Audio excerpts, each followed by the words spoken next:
As students of political science, you all know that the concept of power is central to political science. But then, in the understanding of power in political science, other social sciences have contributed. Keeping this in mind, I like to point out what power is and how it operates in this particular lecture. To first clarify what a concept denotes, we must point out that it directs our attention to expressions of a particular phenomenon, in this case power obviously. This is a very difficult problem actually to settle down to a perfect match between a word, that is a concept, and a particular part of reality which it wants to point out. The entire issue is further complicated by the fact that in political science, in fact in all social sciences, partly in the natural sciences also, we use words which are actually the concepts in the very specialized disciplines. So, the question is quite legitimate, why we do not rest with common sense and our everyday experience of power. The answer lies in the fact that all common sense and all everyday experience are bound to certain specific localities, certain specific instances and events, but because any knowledge system must be in a position to offer universal propositions, we just can't rely on common sense or everyday experience.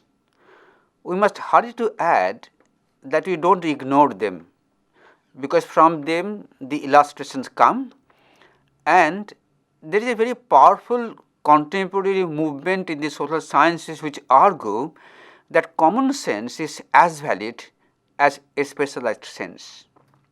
Immersed in this debate is the discussion of power today. Power requires a specialized understanding for the very simple reason that power has its disguises, and as somebody untrained in political science or in any other social science, it may be difficult to uncover power when it is just present in our own situation. What political science, like any other science, does is actually to unravel the various disguises in which power obtains in our midst.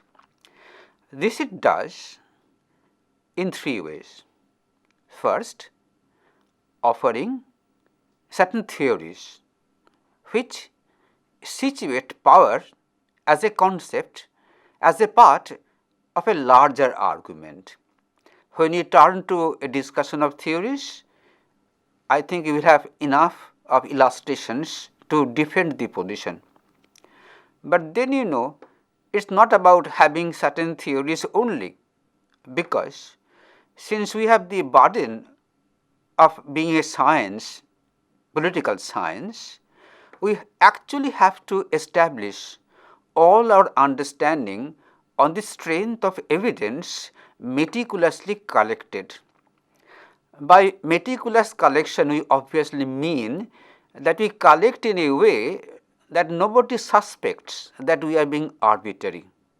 And as theories are being updated, so are methodologies which secure evidence, both quantitative and qualitative, in order to understand what power is, but it can be true about any other phenomenon in society. This is normal, the normal biography of any discipline. But then there is something else, and which is very vital in today's lecture, that a specialized discipline by itself may not be in a position to disclose all the aspects of any phenomenon. In our case today, it is power. So, almost naturally, could be because they have felt it to be wise, political scientists have started drawing on what you normally call the cognate social sciences, like say sociology, psychology, anthropology, history, economics, and if 50 years later I will be delivering this lecture, there could be few more cognate social sciences. The idea is like this: if a particular phenomenon, again to repeat power in our case, has multiple manifestations, some of which are very complex and subtle, then the vantage point of a particular discipline may not be adequate. So, for the sake of comprehensiveness of understanding, what we are trying to do is actually to organize interdisciplinary understanding of power. We all know that it could be a tall claim, but then at least we manage to combine two or one more discipline with political science, like we produce a political sociology or a political anthropology or political economy, and we gain in terms of our understanding of that particular phenomenon. So, the implicit pointer is this, that one may not fix the notion of power at one particular point, because the notion of power has been evolving and it is possible that it will continue to evolve. In the context of this dynamics of development of the concept and theories, we have to settle down to some consensus for the purpose of a classroom lecture, what power means, entails, etc., etc. I have indicated that there are so many theories, so many methodologies, so many other social sciences contributing to the understanding of power, but then if somebody should try to organize an overview, what is the upshot of this particular collaboration among social sciences, then one will point out a few things about power. Number one, power has many forms. Number two, power operates in more than one way. And number three, power has many sites in which it operates. If you manage to remember this particular overall statement throughout the lecture, you will discover that along this path we can situate all the theories, all the methodologies we have so far managed to produce. So, that would be the master statement, that power is not only universal, it can be located at places where you normally do not suspect there to be a power. But then the question of power has stimulated what is normally called a normative reaction. Actually, inquiry into power began in that particular original shape we called political philosophy. So, the question then becomes, why do we need a normative standpoint what is about to be scientific? Because there is actually a clash of intent between science and between a normative position, because the normative position is judgmental and science announces that it is not judgmental. The answer to this question is this, that despite all our eagerness to produce a science of politics, we have never disengaged ourselves from normative issues. This is true even today. And once again, as you disclose the individual theories, we come to know that actually each theory is about a particular normative position. For the time being, let me point out that power as a notion began on a path which is normally called the juristic path. It means that the initial firm notion about power, which has a certain appearance of being science rather than a philosophical position, took this particular form because power, we felt, would be the power of the state, and we actually devised another concept to denote the power of the state. We called it sovereignty.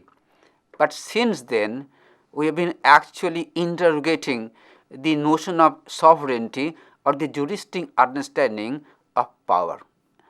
Here, the normative position or the philosophical standpoint has played a very critical role.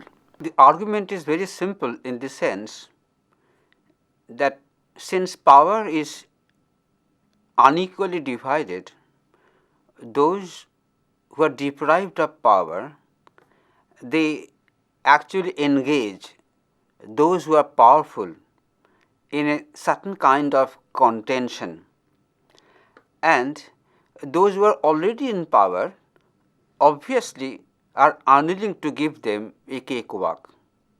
As a result of that, power struggles are unavoidable whenever there is power, and in social science the position is that one cannot point out a single social site which is powerless. We now like to shift over to a question: what is power? And the most elementary answer is that power is what power does. Then we have to discover what power does. But before we go to what power does, let me point out that power has a tendency of accumulating itself unless and until it is restrained. It can be restrained by a constitution or a legality, it can be restrained by the demands of real politics, or it can be restrained coming from, let us say, outside of a particular nation state. But then given a chance, power would always be aspiring after a limitlessness. There is a famous dictum that power tends to become absolute always until it is restrained. The whole history of politics, power being at the center, is actually the struggle over the question of power. Coming back to the question of what power does, the answer is what power does not do. That would require at least an elementary definition of power so that we can secure the understanding. Power is actually an ability to secure a compliance when the compliant has no way to resist it. This is not absolutely true. We will come to that a little later, but all power in all its forms always is distinguished by its ability to actually establish its command.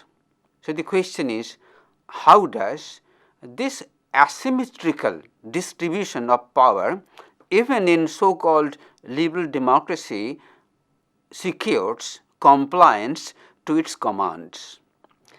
There are many ways, and we will make the reference to the many ways one by one, never suggesting that the ways do not collapse into each other. And the same center of power can actually alter from technique A to technique B to technique C, or it can be permuted and combined in multiple ways. So, what we are doing simply is this: we are analytically separating how power secures compliance. The first answer, and the historically first answer, and despite all claims to democracy, it is still the final answer: power operates through the application of force. That force is physical force. That physical force can be naked physical force, which means which is not sought to be covered by any kind of legitimacy. Now, this force has actually stimulated creation and improvement in a number of institutions of coercion, what we call normally repressive apparatus. For example, we have penal laws. To execute penal laws, internal security forces. to actually give it a cover of justiciability, a judiciary to look into the allegations, not always helping the victim though. That would mean that we have actually a nexus of power institutions, and it is universally true. Be it a pre-modern political system, be it a modern political system, or be it a post-modern political system, no system has actually survived, operated without institutions of physical power. So much so that it has actually been normalized in all kinds of theories. For example, in theories by a sociologist called Max Weber, or a post-structuralist called Michel Foucault, or if somebody would want to roll back to a Thomas Hobbes, nobody has denied the centrality of physical power.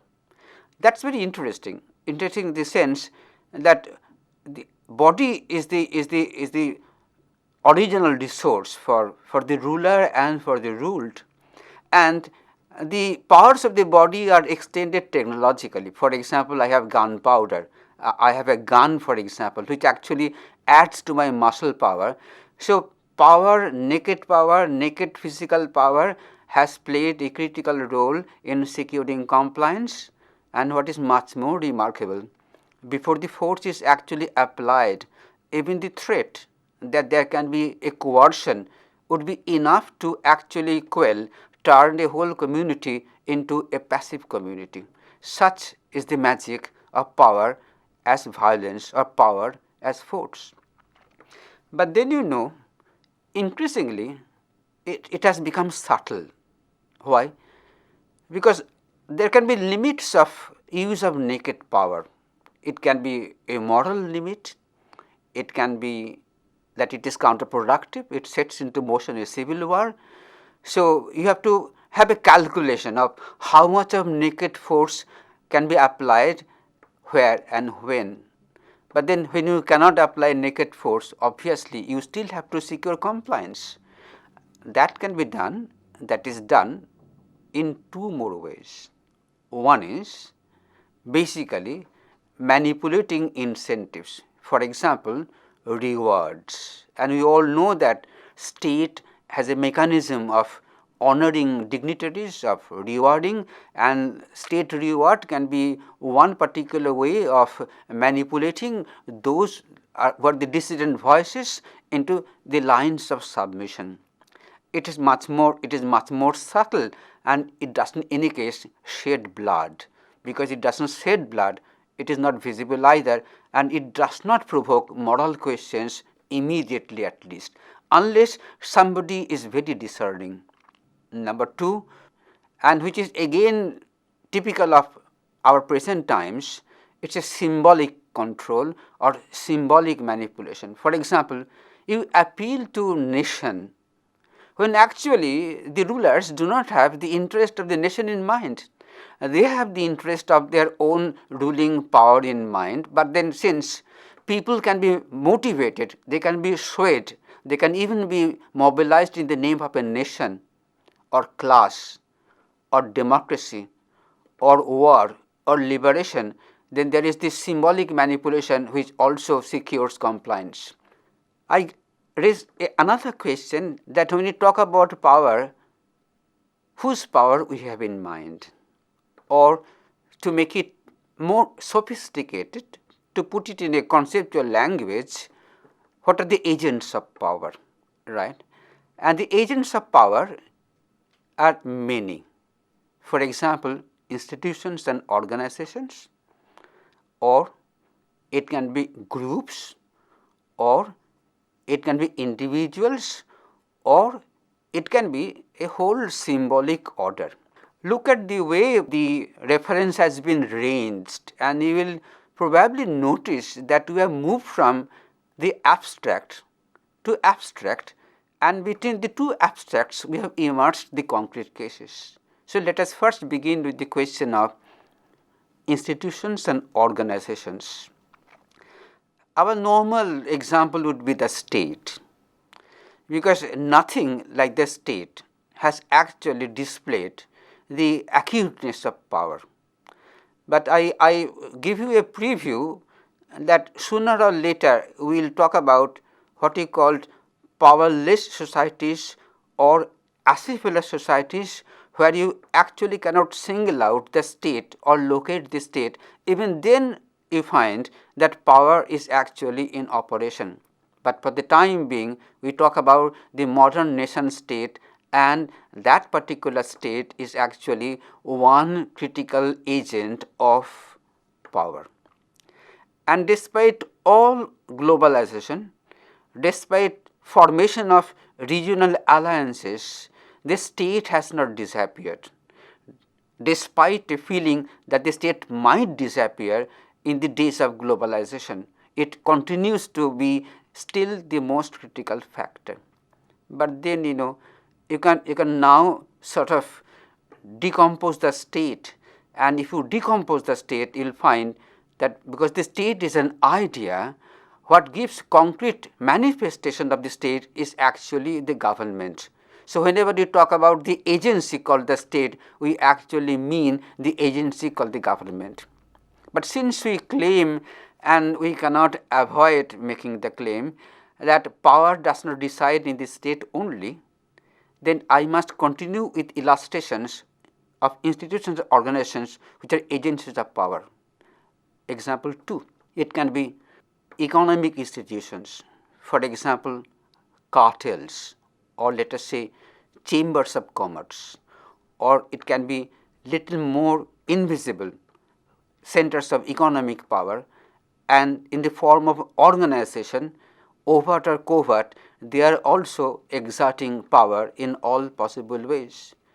The third example is obviously that of religion, and the church comes first, but there is no point we single out church. In fact, there has been no religious organization without a game of power involved, and you all remember that churches, temples, mosques have been sites of rivalry within the churchmen or the men in the mosque, and they could also engage in violence. And in fact, we have Murder in the Cathedral, that is the title of a famous piece of writing. So never think that religion as an organization is actually devoid of power, that it believes in transcendence, but it never does. My fourth example would be the power, let us say, of the academia, the universities, the colleges, the schools, and then they also exude power in more than one way, and they can in fact collaborate with what we call the state. And once again I am giving a preview, say, of later positions which actually take the understanding of power out of the state into the non-state spheres. Now switch over to groups as agents of power.